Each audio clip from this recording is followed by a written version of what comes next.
So the last time we spoke, well, face to face, and it was the Super Bowl. Yep.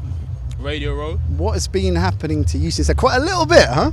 Hey, loads. I think at that time I was doing the program, so we was over in Florida. I think we were still in the early parts of it as well, so I was still kind of like learning and like not used to a lot of the stuff we were doing. But yeah, since then we've had the pro day, got signed by the Bills, and I've just gone through that first kind of like OTAs and rookie minicamp. So a lot's been happening, man. There's a lot's been happening. Huge amount for you to absorb as you transition. I mean, even talk about OTAs and how you've approached them, the kind of things you've been doing there. So OTAs stands for Organised Training Activities. So we have 10 of those, and I think it was like over 3 or 4 weeks. So we basically do 2 a week. Use your maths to kind of like figure that out. I'm trying to work that out. Yeah, it was 2 a week, but I think they added like 3 or 4 to one of the weeks. So it's shortened it down a bit. Are they giving you extra reps and extra time because you're transitioning? Well, I'm not getting extra reps. Definitely not, because obviously the whole team's out there. So the way I kind of steal reps is by us being on the sideline, and we can hear the call because everyone's obviously mic'd up, and then I can just put myself in the game, pretend like it was me out there, and like he says the call, and then I'm like, right, I know I've got this, right, and I've got this and that. Interesting. So that's visualizing and role playing. Yeah, which plays a huge part in the sport, like, because you're not going to get reps all the time, and there's too many guys out there. Certain people need to be prioritized, and that's what I'm finding. The most difficult thing is kind of figuring out how to get those extra reps, whether it's stuff I need to work on, finding the time in the day to do it, and also finding like how to do it as well, whether it's visualizing, getting someone to work with me. Those are the little intricacies that are the difficult part. It's not the physical side.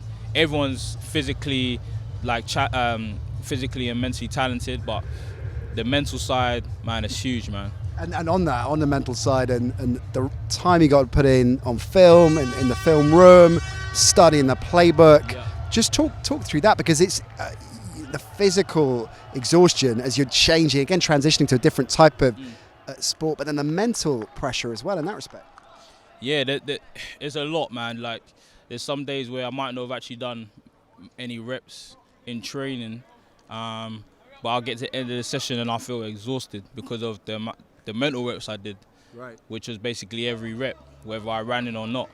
And then you've got the meetings we have throughout the day as well. So there's quite a lot of meetings time, because everything is centered around the playbook. That's the game is the playbook. So if you don't know what you're doing, then you can't play. So that's why it's all performance based. Make sure you get the plays right, knowing what you're doing. When did you get your hands on the Bills playbook?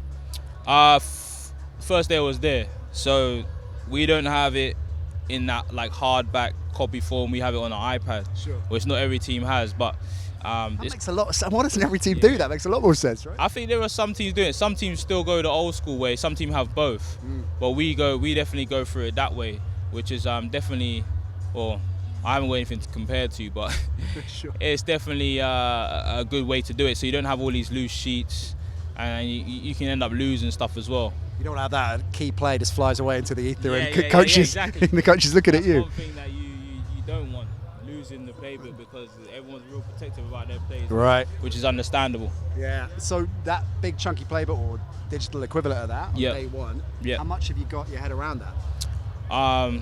To be honest, the speed that we went through those 10 weeks, we went through pretty much the whole playbook, and I was able to keep up with everything we're doing, which means that I was able to install everything and retain 99% of it. There'll be some things where I'm a bit like, okay, but it's not something where I'm like, I have no clue of what's going on. It'll just be because, or maybe the word they used or whatever, it's like, what's that again?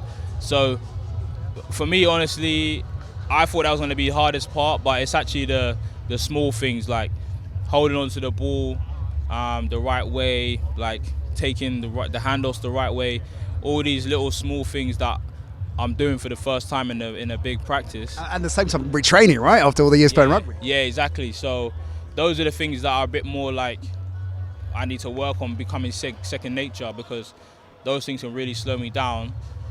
albeit them being very, very basic. The playbook has probably been the easier thing, which is what I definitely concentrated on the most, which probably was the right thing to do, because learning like a skill how to hold the ball is pretty simple, whereas just knowing what you're supposed to do, if you don't know that, you can't even go on the field. So at least I got that half of it done. And you got to impress as well. Yeah, That's what it's all about, because you're shooting for the 53-man roster. Right. We've talked in the past about special teams being a way in there as well. And you're like, by any means necessary, you want to get on that roster and get that shot. So you've got to be completely prepared at every stage of training, right? Exactly. Yeah, that's exactly it. Training consists of like just a whole load of different periods, like 10 to 12 periods, sometimes shorter, less periods, but there'll be longer times. And it will go from special teams to team stuff to 9-on-9 to 7-on-7.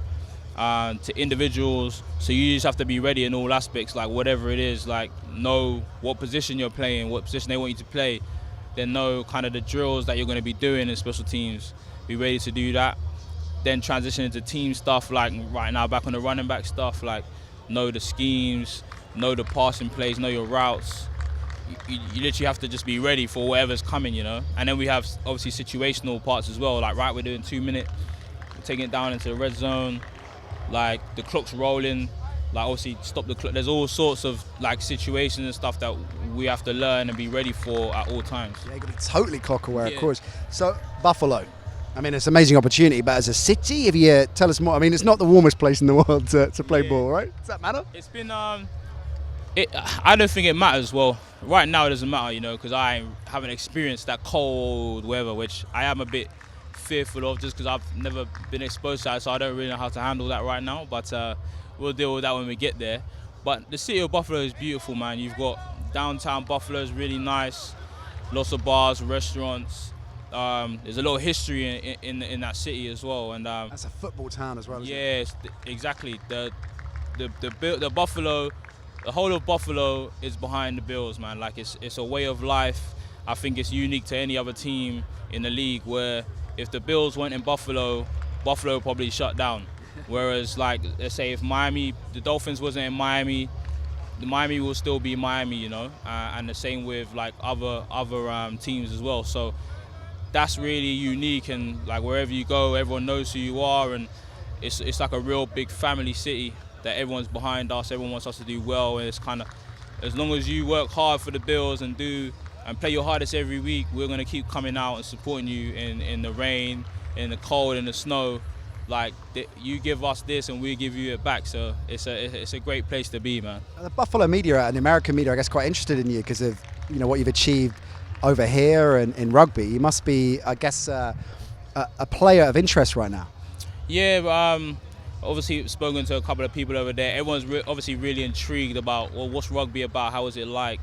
What's the transition been like? Like, are you, like, how is it sitting in a running back room with these great players, and listening to like these plays and new playbook stuff being spoken to? Do you understand what's going on? Like, is it difficult? So everyone is really intrigued and stuff about that part, and obviously intrigued to see how well I do in training camp and in the games, and seeing what happens from here on. We said it before, we'll say it again. Britain is right behind you, man, and you're next level, so keep on going. Appreciate it. Thanks very much, man. Thanks, man. Always a pleasure.